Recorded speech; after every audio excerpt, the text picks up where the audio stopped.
Mindset study में आप सभी का स्वागत करता हूं। क्लास 10th का अध्याय 2 है, चैप्टर 2 अम्ल, क्षारक एवं लवण। इसके बारे में फर्स्ट लेक्चर में बता चुके हैं। चलिए जहाँ से स्टार्ट किए, जहाँ ख़त्म किए था वहाँ से स्टार्ट फिर करते हैं।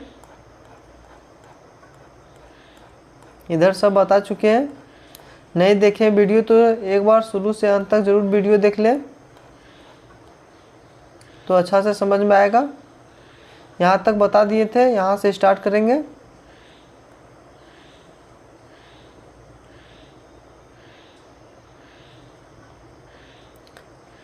टू पॉइंट टू, सभी अम्लों एवं क्षारकों में क्या समानताएं हैं।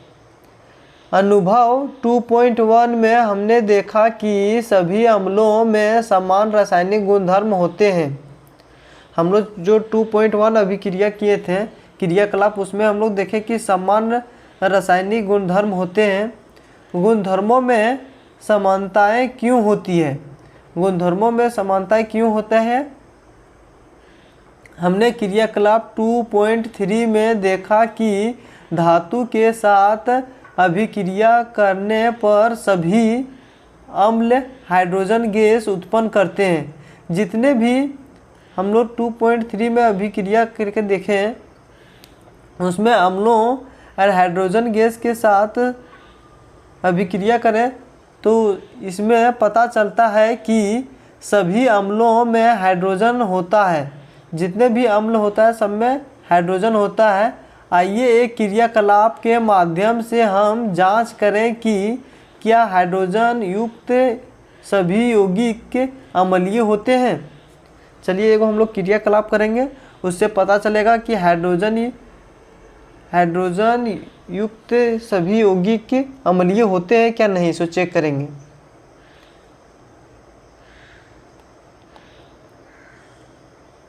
क्रियाकलाप 2.8, ग्लूकोज एवं अल्कोहल, हाइड्रोक्लोरिक अम्ल, सल्फ्यूरिक अम्ल आदि का विलयन लीजिए।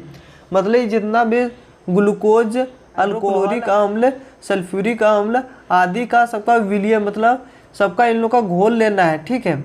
एक कॉर्क पर 2 कीले लगाकर कॉर्क को 100 ml के बीकर में रख दीजिए। एगो बीकर लेना है जिसमें 100 ml उसमें निकाल के कॉर्क पर रख देना है, इस प्रकार से।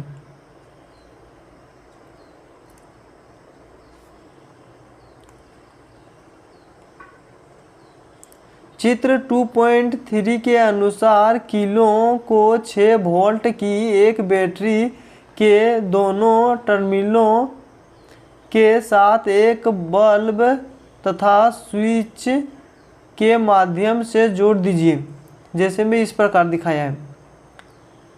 ये रबड़ का कॉर्क है, ये कील 2 ठो निकला है, इसमें तनु अम्लीय विलयन है। ये जो इसमें जो कॉर्क के बाकी जो जगह बचा, इसमें तनु अम्लीय कॉर्क है। 6 वोल्ट की बैटरी है, इसमें जो जोड़ा है सो 6 वोल्ट की बैटरी यहाँ पे जोड़ा है, 6 वोल्ट की बैटरी। ये वो बल्ब है, स्विच दे दिया है, बीकर है। ठीक है।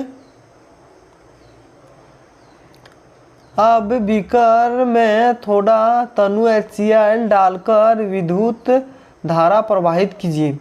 मतलब इसमें तनु अम्लीय विलयन इसमें डालना है। ये जो पीला कलर का जो दिख रहा है यही पे है, तनु अम्लीय विलयन है, इसमें डाल दिया है। उसके बाद यहाँ पे स्विच देता है तो देखता है कि बल्ब जलता है कि नहीं। इस क्रियाकलाप को तनु सल्फ्यूरिक अम्ल के साथ दोहराइए। यही क्रियाकलाप को सल्फ्यूरिक अम्ल के साथ दोहराने बोलता है। आपने क्या परीक्षण किया? इन परीक्षणों के ग्लूकोज एवं अल्कोहल के विलयनों के साथ अलग अलग दोहराइए। मतलब जितने भी विलयन सबको वहाँ बताए थे शुरू में जो था, यहाँ पे देखिए फर्स्ट में ग्लूकोज था, अल्कोहल, ग्लूकोज, अल्कोहल, हाइड्रोक्लोरिक अम्ल, सल्फ्यूरिक अम्ल आदि के साथ यही अभिक्रिया को दोहराने बोलता है।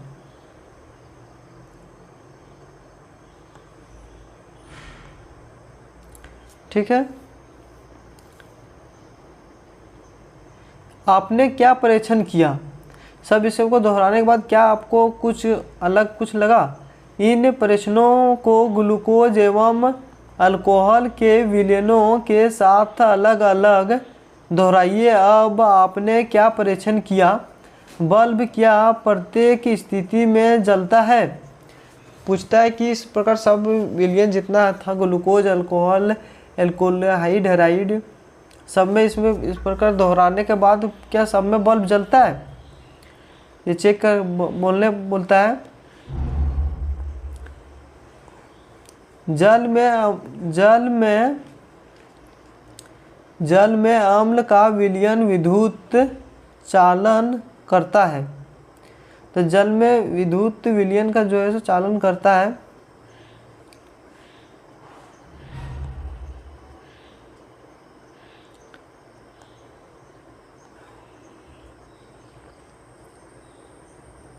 अम्ल की स्थिति में बल्ब जलने लगता है, जैसे कि चित्र 2.3 में दिखा गया है। देखिए यहाँ पे जब स्विच देता है तो ये जो बल्ब है सो जलने लगता है। परंतु आप देखेंगे कि ग्लूकोज एवं अल्कोहल का विलय विद्युत का चालन नहीं करता है। जब हम लोग ग्लूकोज और अल्कोहल को विलय इसी प्रकार से दोहराएंगे तो पता चलेगा कि जो बल्ब है सो नहीं जलेगा, चालक नहीं करते हैं।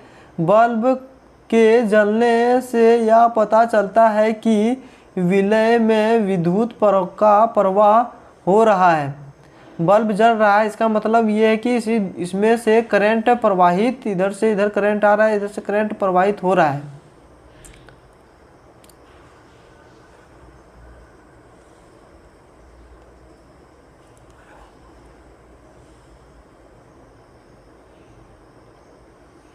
बल्ब जलने से यह पता चलता है कि विलयन से विद्युत का प्रवाह हो रहा है। अम्ल विलयन में विद्युत धारा का प्रवाह अम्ल में उपस्थित नहीं आयनों द्वारा होता है।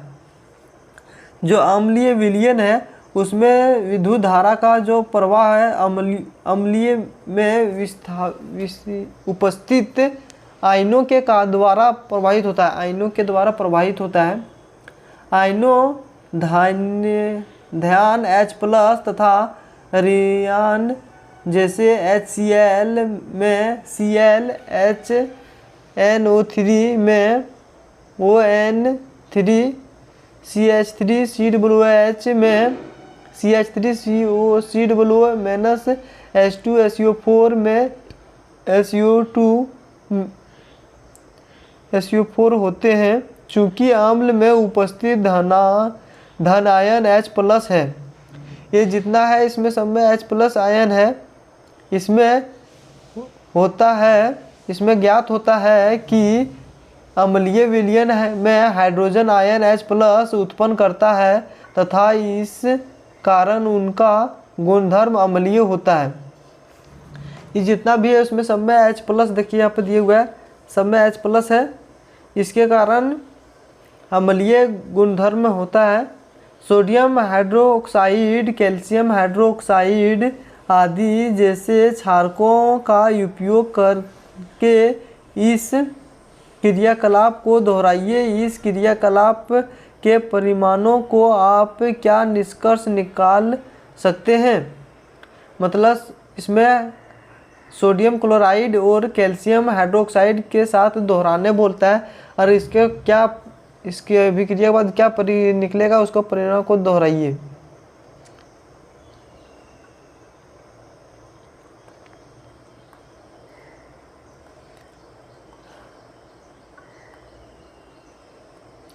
देखिए जल विलयन में अम्ल या क्षारक का क्या होता है?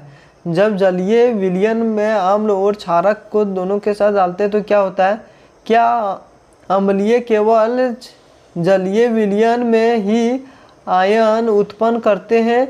आइए इसकी जांच करें।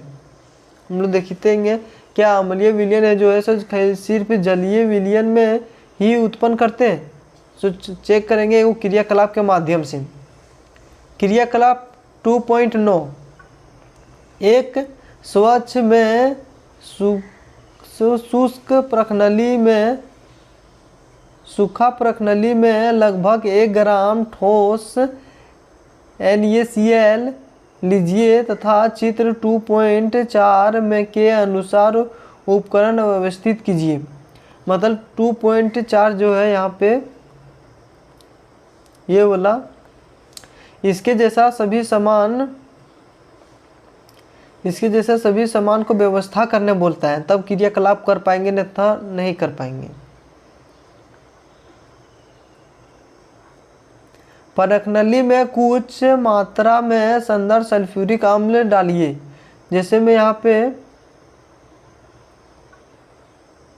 परखनली है वो लिया हुआ है, इसमें सल्फ्यूरिक अम्ल डाला हुआ है, सोडियम क्लोराइड डाला हुआ है।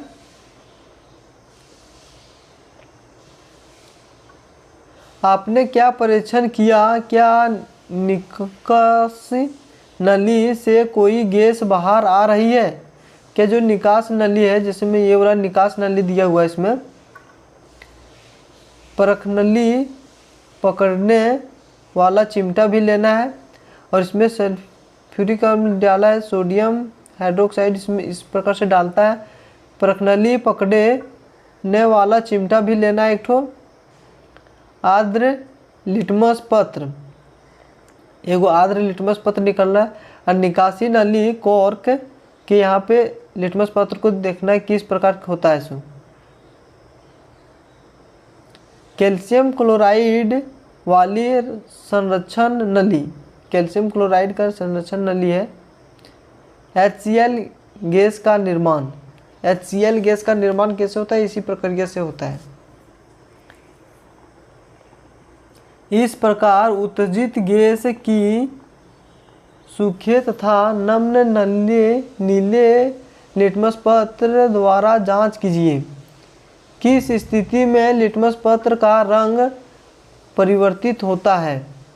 पूछता है किस स्थिति में रंग परिवर्तन होता है।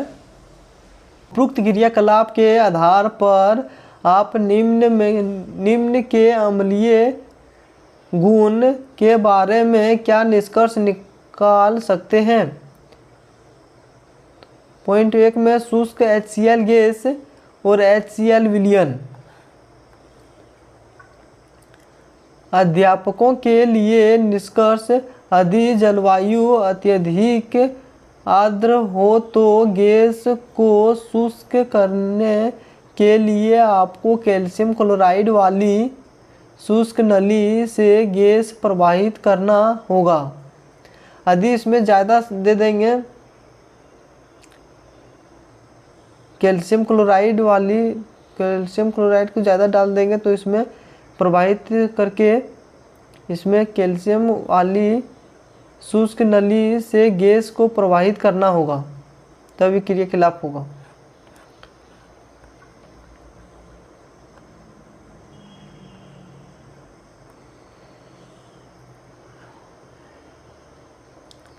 एक प्रयोग से यह स्पष्ट होता है कि जल की उपस्थिति में HCl में हाइड्रोजन आयन उत्पन्न होता है।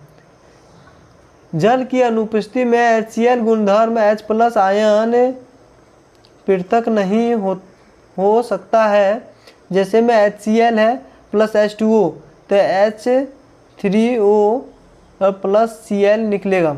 हाइड्रोजन आयन स्वतंत्र रूप से नहीं रह सकते हैं, लेकिन ये जल के गुणधर्म के साथ मिलकर रह सकते हैं।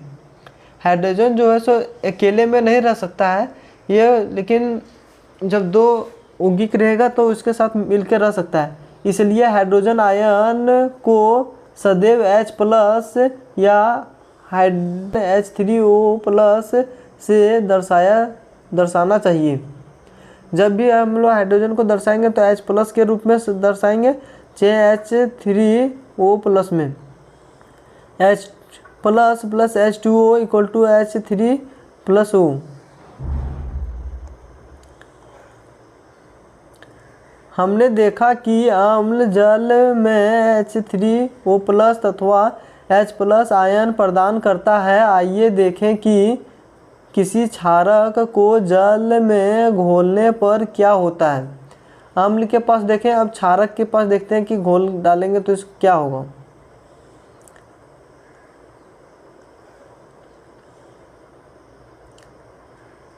NaOH = H2 = Na++OH-। KOH H2O जल के साथ अभिक्रिया करेगा तो H+ देगा, OH- देगा। मैग्नीशियम MgOH2 के साथ फिर जल के साथ अभिक्रिया करेगा तो Mg2+ 2OH- देगा। क्षारक जल में हाइड्रोक्साइड OH- आयन उत्पन्न करते हैं। जल में घुलनशील क्षारक को क्षार कहते हैं। जो OH- जो है उसको क्षार कहते हैं।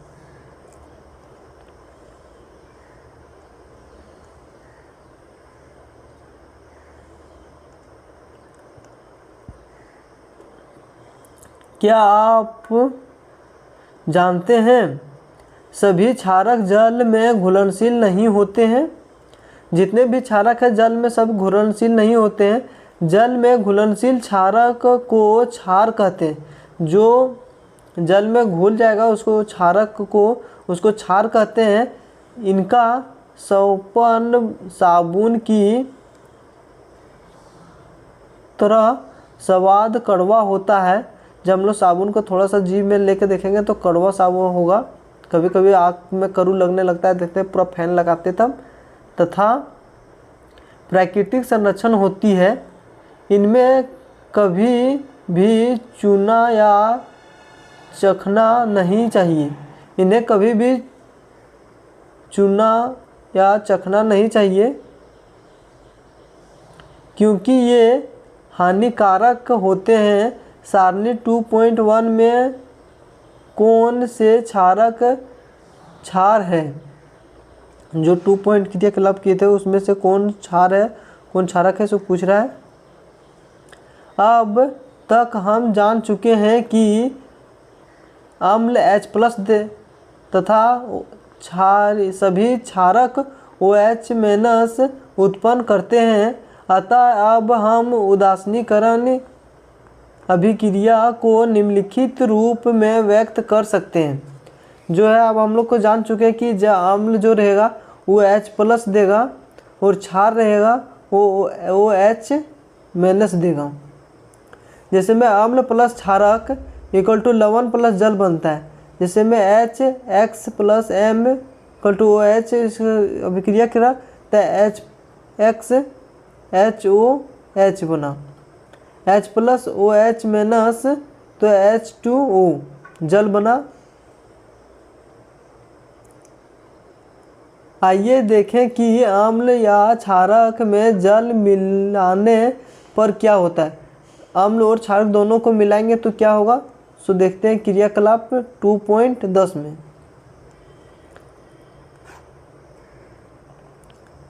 एक बीकर में 10 ml जल लीजिए। एक बीकर लेना है, उसमें 10 ml जल लेना है।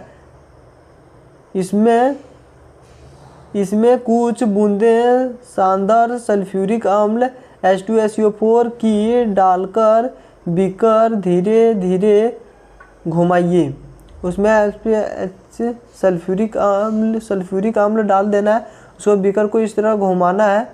बीकर के आधार को स्पर्श कीजिए।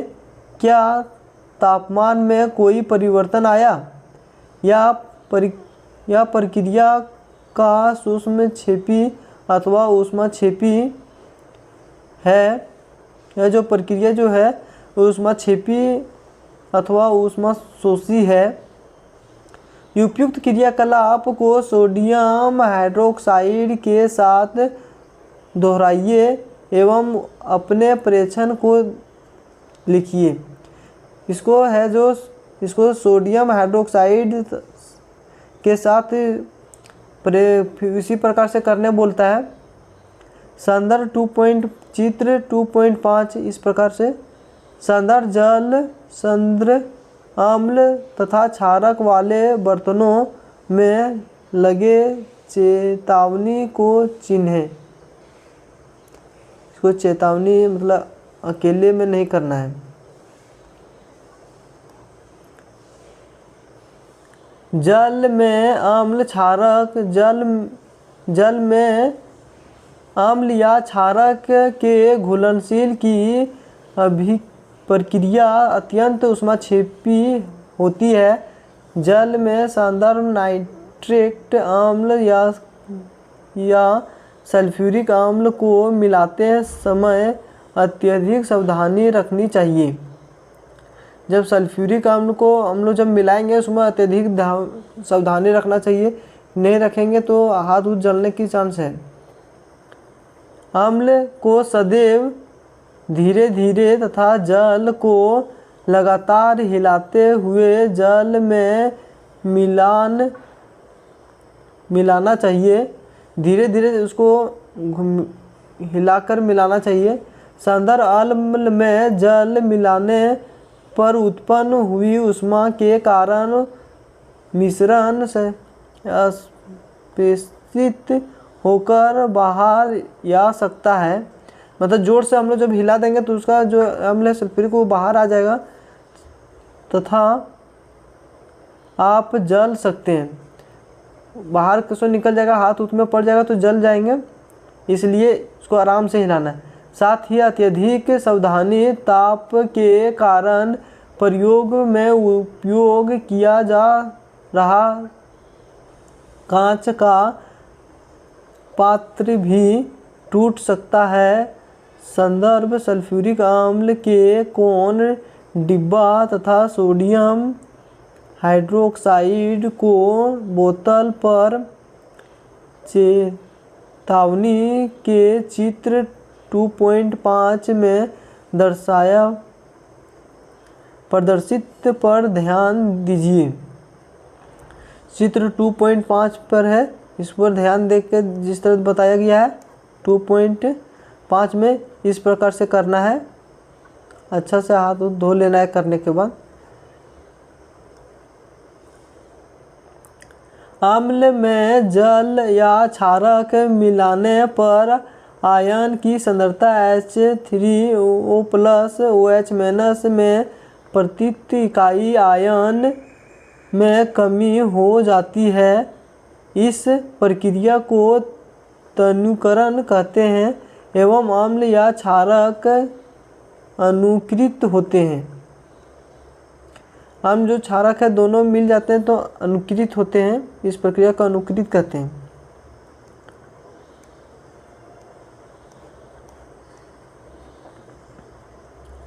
अब पढ़ेंगे अम्ल एवं क्षारक के विलयन कितने प्रबल होते हैं। अम्ल जो क्षारक है इसका विलयन जो दोनों उसका घोल जो है तो कितने प्रबल होते हैं।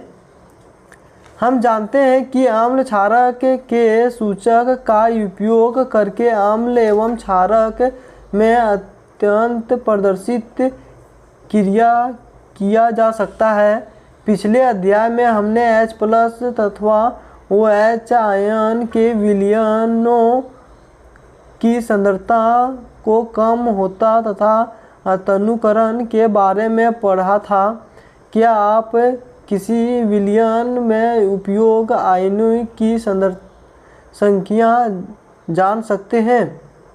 क्या हम ज्ञात कर सकते हैं कि विलयन में अम्ल अथवा क्षारक की क्रिया कितना प्रबल है? क्या जो अम्ल जो क्षारक है सो कितना अभिक्रियाशील है, सो हम लोग क्या जान सकते हैं? इसको जानने के लिए हम सार्वत्रिक सूचक को उनके सूचकों का मिश्रण होता है का उपयोग करके ज्ञात कर सकते हैं। मतलब इसको चेक करना है तो सूचक अनेक सूचकों का मिश्रण होता है उसका प्रयोग करेंगे तो हम लोग ये सब को जान सकते हैं। सर्वशक्ति सूचक किसी विलयन में हाइड्रोजन आयन की विभिन्न सांद्रता को विभिन्न रंगों में प्रदर्शित करता है। जो हाइड्रोजन तथा आयन की विलयन है सांद्रता, इसका रंग जो है सो परिवर्तन हो जाता है। किसी विलयन में उपस्थित हाइड्रोजन आयन की सांद्रता ज्ञात करने के लिए एक स्केल विकसित किया गया है। यदि हम लोग किसी का pH मान को निकालना है उसके लिए वो स्केल का जो बनाया गया है pH स्केल कहते हैं। उसको क्या बोलते हैं, जिसको हम चेक करेंगे उसको pH स्केल बोलते हैं। इस pH में P सूचक है, जो pH में है इसमें जो P जो दर्शाया है जो P है सूचक है, ये दर्शाता है पुरुषांत पोटेंशियंस, जो एक जर्मन शब्द से लिया गया है। जो P सूचक है उसको जर्मन भाषा से लिया गया है, का अर्थ होता है कि शक्ति। P का अर्थ होता है शक्ति। pH स्केल के समानता 0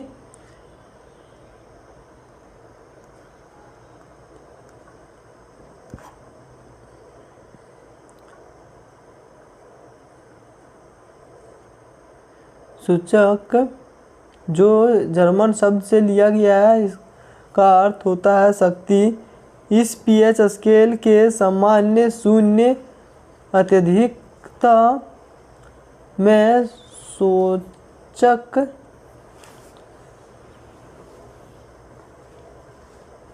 अत्यधिक क्षारीय का pH को ज्ञात कर सकते हैं। साधारण भाषा में pH को एक ऐसी संख्या के रूप में देखना चाहिए कि जो विलय की अम्लता अथवा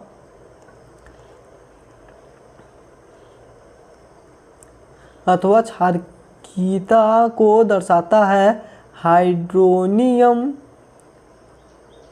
हाइड्रोनियम आयन की सांद्रता जितनी अधिक होगी उसका pH उतना ही कम होगा। जितना सांद्रता pH अधिक होगा उसका इतना कम होगा। किसी उदासीन विलयन की pH का मान 7 होगा। कोई भी उदासीन विलयन होगा उसका pH मान जो रहेगा सो 7 रहेगा। यदि pH स्केल में किसी विलयन का मान 7 से कम है तो अम्लीय विलयन होगा। यदि 7 से कम होगा तो जैसे में 6 हो जाएगा तो क्या आएगा, अम्लीय विलयन हो जाएगा। जैसे 0 से 7 के बीच जो रहता है सो अम्लीय रहता है। यदि pH का मान 7 से 14 तक बढ़ता है तो वह विलयन में OH की सांद्रता में वृद्धि को दर्शाता है। अर्थात यहाँ क्षार की शक्ति चित्र 2.6 में बढ़ा रही है। समर्था pH सर्वसूचक अंतर्भारित पेपर द्वारा ज्ञात किया जा सकता है। देखिए यहाँ पे बताया गया है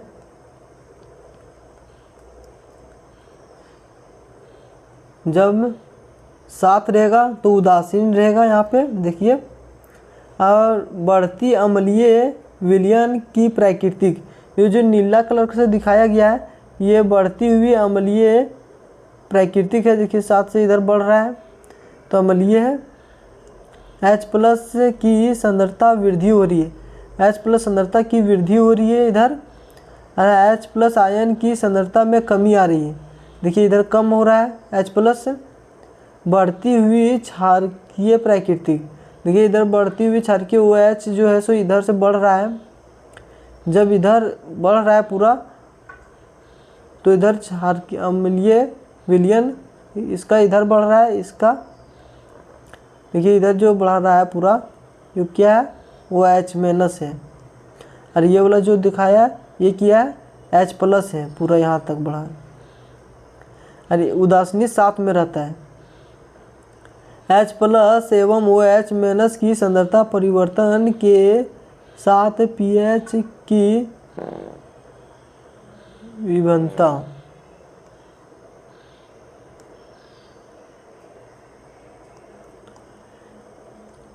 एक तो क्रियाकलाप दिया गया है।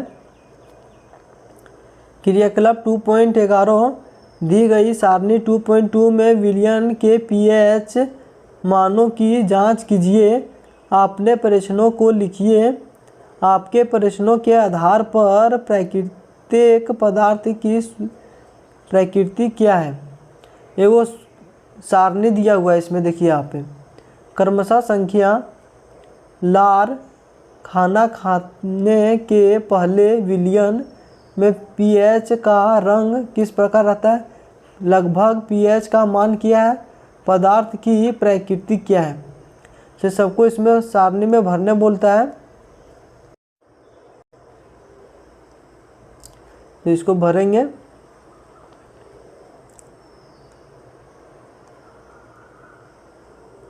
देखिए 0 और 1 के बीच रहेगा तो जठर रस लगभग 2.1 में,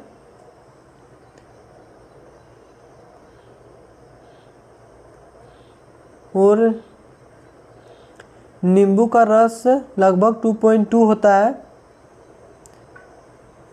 शुद्ध जल जो रहता है उसका रक्त शुद्ध जल का pH मान 7 होता है और रक्त का pH मान 7.4 होता है। मिल्क ऑफ मैग्नीशियम का pH मान 10 होता है। सोडियम हाइड्रोक्साइड का विलयन का लगभग 14 होता है।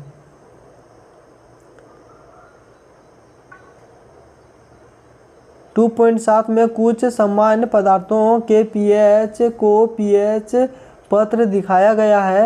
रंग के केवल रफ मार्गदर्शन के लिए दिए गए हैं।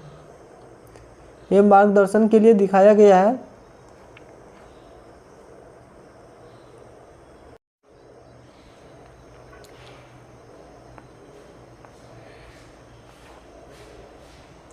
अम्ल तथा क्षारक की शक्ति विलयन जल के क्रमशः H+ आयन तथा OH- आयन की संख्या पर निर्भर करती है।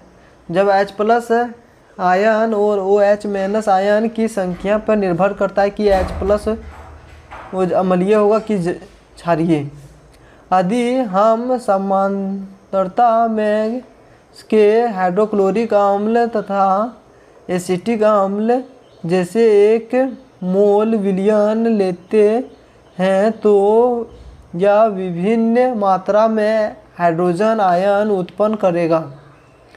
जब हम लोग एसिटिक अम्ल या क्लोरिक अम्ल का विलयन लेंगे तो हम लोग को विभिन्न प्रकार के हाइड्रोजन आयन उत्पन्न करेगा। अधिक संख्या में H+ आयन उत्पन्न करने वाले अम्ल परबल अम्ल कहलाता है। जो अधिक H+ जो उत्पन्न करता है उसे परबल अम्ल कहते हैं। जबकि H+ कम आयन उत्पन्न करने वाले को दुर्बल अम्ल कहलाएंगे। क्या आप अब यह बता सकते हैं कि दुर्बल अम्ल एवं परबल क्षारक क्या होते हैं?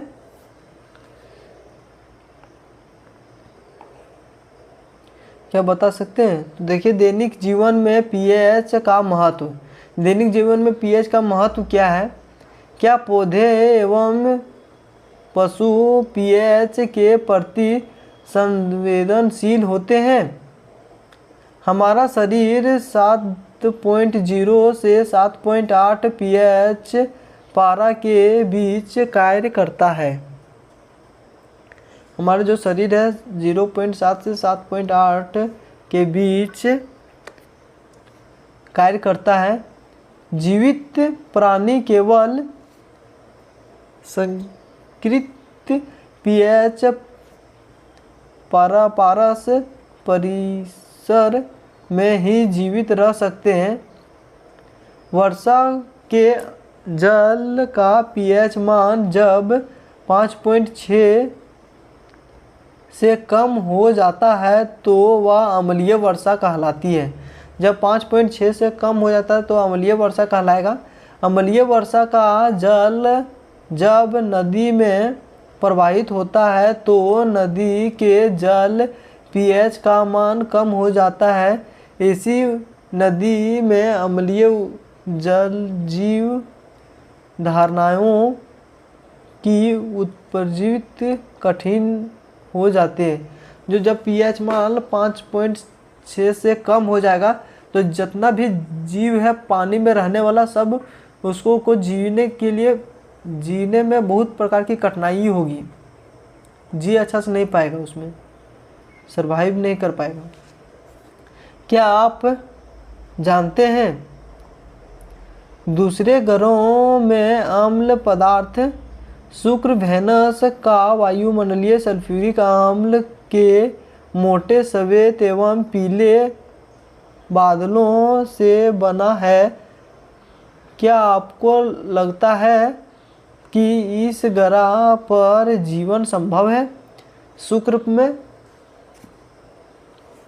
क्या आपको लगता है शुक्र पे जीवन है सो संभव है? तो नहीं, वहाँ जीवन संभव नहीं है क्योंकि वहाँ मॉइस्चर नहीं है। हम लोग यहाँ जिस तरह है वातावरण उस प्रकार वहाँ पे नहीं है।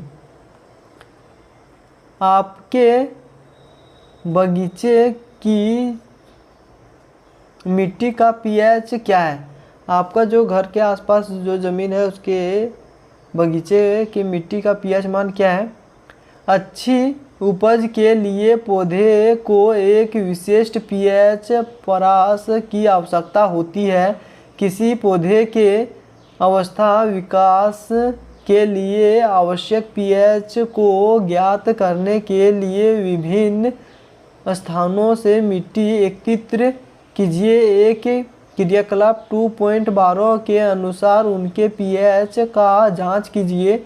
इस बात पर ध्यान दीजिए कि जहाँ से मिट्टी ले रहे हैं वहाँ कौन से पौधे उपज रहे हैं। मतलब एक बगीचा है तो वहाँ से इधर उधर एक कोना इधर उधर कोना से मिट्टी उठाना है और वहाँ पे जो पौधा लग रहा है उसको देखना है और उस पौधे को जांच करना है, मिट्टी का पीएच मान जांच करना है कि उस पौधे के लिए वो मिट्टी जो है सो ठीक मिट्टी है या नहीं है। यदि ठीक है तो अच्छा है और ठीक नहीं है तो उसमें उस मिट्टी की मात्रा जो कम है उसको हम वहाँ डालेंगे तो अच्छा से पौधा ग्रो होगा।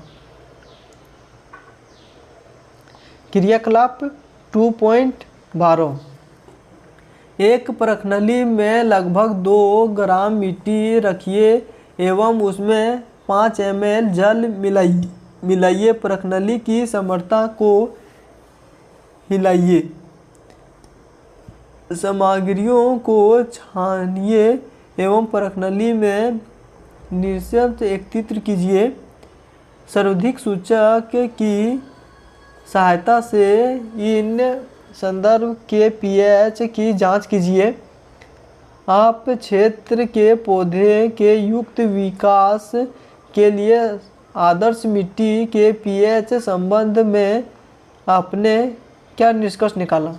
जो पीएच मान को हम लोग जांच करेंगे तो जो अच्छी मिट्टी होगी उसमें जो पौधे का ग्रो ज़्यादा होता है उस पौधे को वहाँ पे लगाने बोलता है।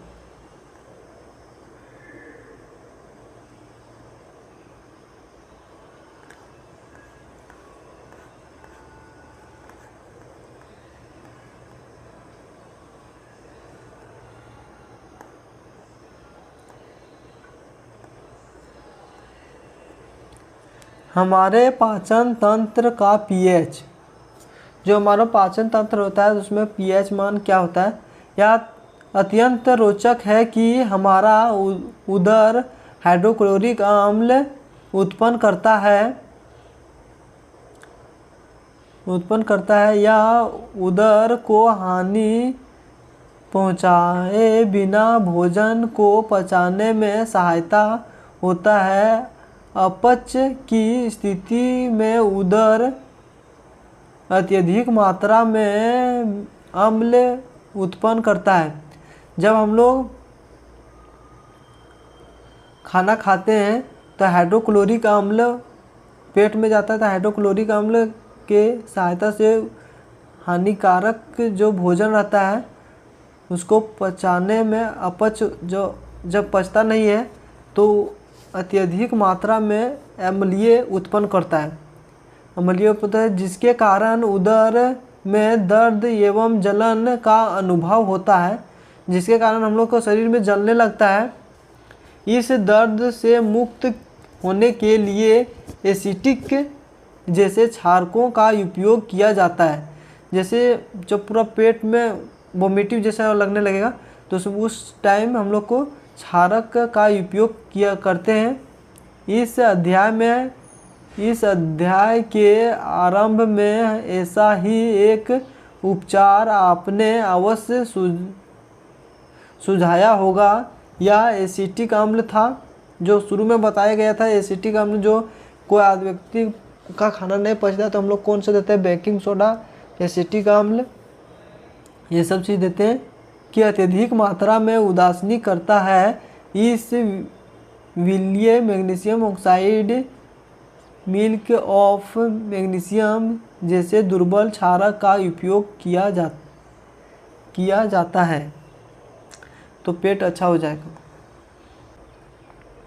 पीएच परिवर्तन के कारण दंत क्षय हो जाता है। मुंह के पीएच मान 5.5 से कम होने पर दांतों का क्षय प्रारंभ हो जाता है। दांतों का इमेल तत्वक कैल्शियम हाइड्रोसिटिक कैल्शियम फॉस्फेट का क्रिस्टल रूप से बना होता है, जो कि शरीर का सबसे कठोर पदार्थ है। यह जल में नहीं घुलता, लेकिन मुंह के पीएच का मान 5.5 से कम होने पर यह क्षारीय हो जाता है। मुंह में उपस्थित बैक्टीरिया भोजन के पश्चात मुंह में अवशिष्ट शर्करा एवं खाद्य पदार्थ का निम्नलिखित करके अम्ल उत्पन्न करते हैं। भोजन को बाद में मुंह साफ करने के लिए बचाव किया जा सकता है। मुंह के सफाई के लिए क्षारकीय दंत मंजन का उपयोग करने से अम्ल की अधिकतम मात्रा को उदासीन किया जा सकता है, जिसके परिणाम स्वरूप दंत क्षय को रोका जा सकता है।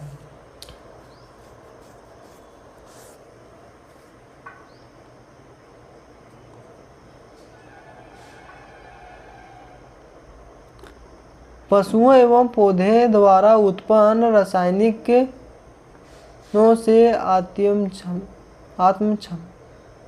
आत्मरक्षा। क्या कभी आपको मधुमक्खी ने डंक मारा है? मधुमक्खी का डंक का अम्ल छोड़ता है। मधुमक्खी के डंक एक अम्ल छोड़ता है, जिसके कारण दर्द एवं जलन का अनुभव होता है। क्या आप जितने सभी लोगों को कभी मधुमक्खी ने डंक मारा है? जब डंक मारेगा तो एगो अम्ल छोड़ता है, जिसके कारण पूरा दर्द जलन का अनुभव होता है। डंक मारे गए अंग में बेकिंग सोडा जैसे दुर्बल क्षारक के उपयोग से आराम मिलता है। जहाँ डंक मारता है तो वहाँ बेकिंग सोडा या दुर्बल क्षारक का प्रयोग करेंगे तो उस जो यहाँ पे मारा डंक उसका प्रभाव बहुत कम हो जाएगा, उससे आराम मिलेगा। नेटल के डंक वाले बाल मेथेनोइक अम्ल छोड़ जाते हैं, जिसके कारण जलन वाले दर्द का अनुभव होता है। ये मेथिडिक अम्ल है, मेथिक अम्ल, उसको डंक जब मारता है तो वो अम्ल छोड़ देता है, तो जिसके कारण हम लोग को जलन का अनुभव और दर्द होने लगता है।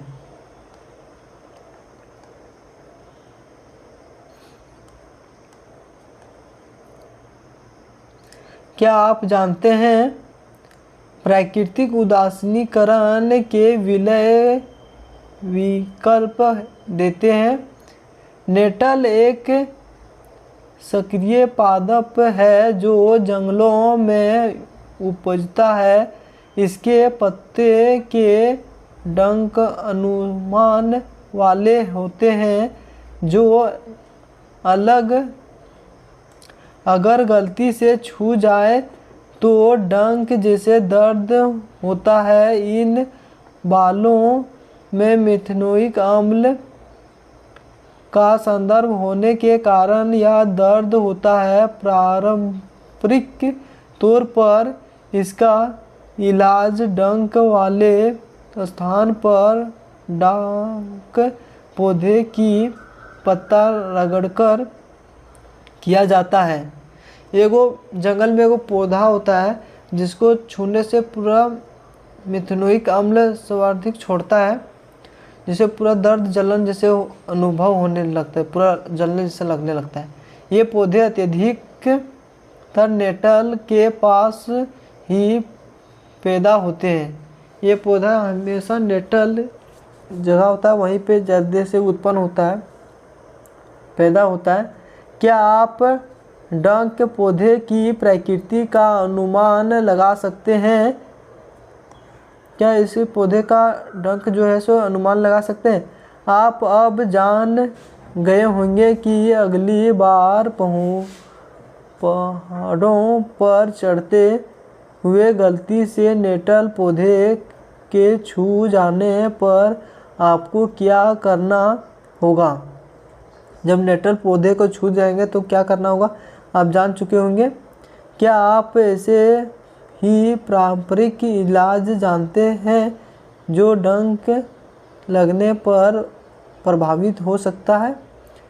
क्या आपको इस प्रकार के पौधे में जो डंक लगता है इसका प्रभावित हो सकता है, जानते हैं आप?